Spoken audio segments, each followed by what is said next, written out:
And we're back. Naomi here with IGN's E3 live show, streaming at you from e3.ign.com.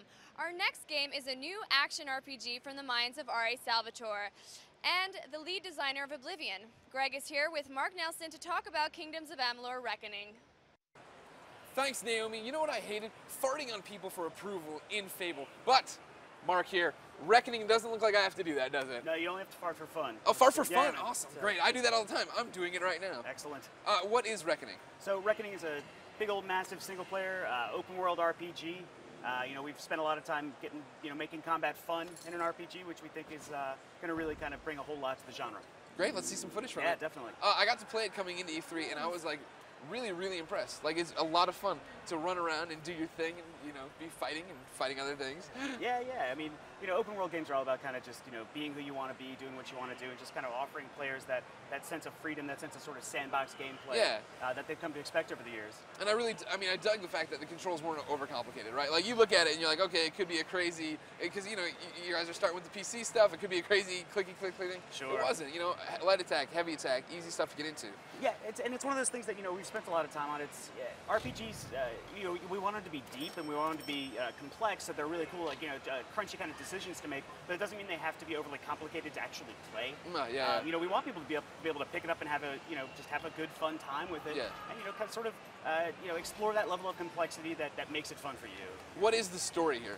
So, we've talked a little bit about how the player is coming back from the dead. He's woken up on this pile of corpses. You make it sound so easy, so nonchalant. I talked about this guy come back from the dead once. It happens. Yeah. You're an RPG hero. You got to come back from the dead, save the world, right? Yeah.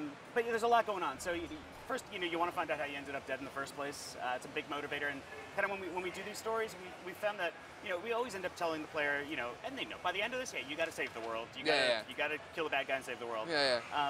But it's kind of hard to sort of grab onto that real early. So we want the opening story to be more personal, and why and who killed you is pretty personal. Yeah, of course. So let that drive forward, and then there's a war going on. This group called the Tuatha are at war with the elves, and they don't usually do this. So we got to figure out what's going on, how it relates to you, how it ties in with your personal story. So there's just a ton of stuff going on. It's a lot of fun. This is one of the things I think it's really easy right now to look at the screen and look at this art style. I think it's so pretty. You have this really great storybook vibe with bright, luscious colors and stuff like that, but then this, like, not cartoony, but, very, very art, like, it looks like a painting in a way. Yeah, it's stylized, and, working with Todd McFarlane is a nice thing to be able to do. He's helpful, I bet, on this end. Well, unless you're one of our artists, because Todd is super hands-on. He's got opinions on everything, right? He's a guy who, he knows what he's doing, he knows what he likes, and he's been doing this a long time. He's been successful at everything he's ever touched. Yeah.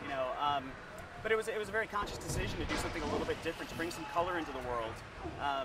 And this kind of art style really lends itself to the kind of more kinetic, frenetic pace as you see here. If it were hyper realistic, it would feel just silly. I think. But giving it a little more stylized feel really kind of allows you to do things that are a bit more over the top. As we get deeper into this dungeon area, you're going to see a lot of combat stuff. Talk to me a bit about the glowing weapons. What does this symbolize? What's happening here? So, we've got, obviously, weapons, the whole huge fun part of it. You're talking about the stuff on our back right here? Yeah. So these are chakram, right? These are a really kind of a mage-flavored weapon. Now, the character that we're playing here is a mage-rogue hybrid. We don't really have classes. That's something that we've been talking a lot about is we don't ask the player to choose a class. Yeah.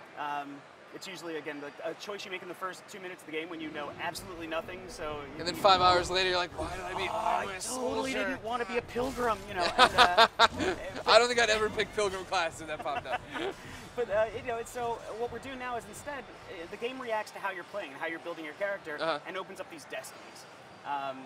So rather than sort of make you make an uninformed choice, we sort of offer stuff to you based on the choices you're making. Gotcha. So this guy's kind of a mage-rogue hybrid, and the weapons he's carrying are chakrams. And they've got all the same depth as a warrior's sword, or you see here we're charging up one of our Stormbolt spells there.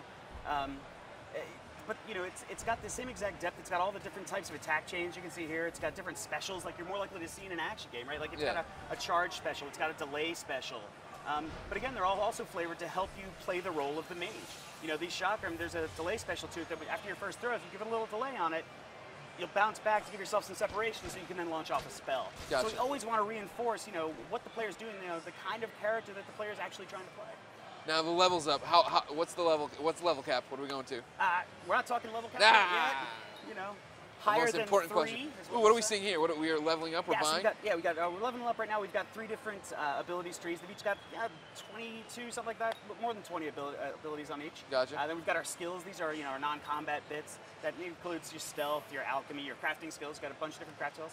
And there we unlocked a new destiny by leveling up. So we've made choices. We picked some more rogues, and a little bit of fighter stuff, and it said, yeah, you're heading towards this sort of way. And, Yeah. That ties in with our narrative as well. As the one person in the world who doesn't have this set destiny, and we can shape the fate of ourselves and the people around us, and that ties in lots of the narrative. Gotcha. So now when you're interacting here with the other characters, you're choosing dialogue. Are we looking at some kind of system that's tracking if I'm being good or bad, if I'm being a jerk or nice guy? No. Okay. No, and that's there are other games that do that really, really well, Yeah. and it's just not our thing. We want the world to react to the choices you make, but kind of not pass judgment. We're going to be less judgy. Okay, good. Yeah, get out of your ivory tower. Who are we to say that slaughtering these children is bad? But no, it's one of those where we want the world to react to the decisions you're making and say like, hey, you burned my whole village. I disapprove of this.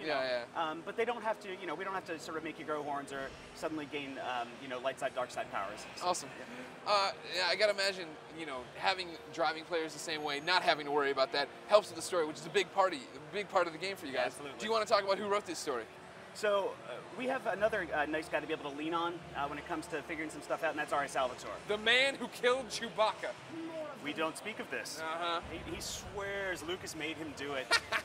We think it could just be his sadistic side. But so R.A. has created Dred Stewart, and he's sold a whole lot of books. Yeah, he knows how to write things. Yeah, he's been in the New York Times bestsellers list, I don't know, 20 some times, and so when it comes to a point when you're trying to tell a story in a quest and you're stuck on a point, nice guy to have his phone number and be able to go, R.A., how do we wrap this up? So he created this whole world. He created this 10,000 years of history and basically handed it to us and said, here's my 10,000 years, pick a time in it that you like. And don't screw it up or I'll have to kill you. And that was, he's been great. He's been super, super helpful. He's not writing every line of dialogue. He can't design every quest, but he's there, he's always in touch, and he's helping us flesh out our characters, flesh out our stories, and it's just an amazing resource to have. Now what is he doing here? He's walking stealthy. Is he doing stealth moves? We're being sneaky. If you can pull it off. So you see that kind of eyeball thing that's suggesting that this guy can't see us? This is a Bolgan walking around there. He's big, sort of muscle. I hope he pulls it off, because this is one of my favorite parts of the demo. I love the stealth stuff. It's tough, though. Oh my god, oh my god, oh my god. Don't screw it up. You screwed it up. I mean, we're pretty jacked here. There we go, there we go. High stealth skill. Get it? Hurry. Yeah, if we can get the stealth kills, they're fun. There it is, boom. Hamstring him, stab him. Now, you were saying, of course, that there is a stealth kill for every enemy, right? Yeah, we've got stealth kills for at least a ton of them. It's not sort of an individual. We've got a whole lot of monsters, so it's not an individual specialized one for each variety of monster, but there's a great variety of stealth kills. When can I start stealth killing people? You can start stealth killing people in 2012. Okay. Thank you for coming on the show. Thanks for having us. We're excited for people to play. Ladies and gentlemen, Reckoning is coming in 2012. Get ready. Start saving your pennies. I'm going to go do that now. Naomi, take. Thanks, guys. All right, next up we have a game 65 million years in the making. The new Jurassic Park game. You can hope for a ton of bad Jurassic Park jokes, so stay tuned.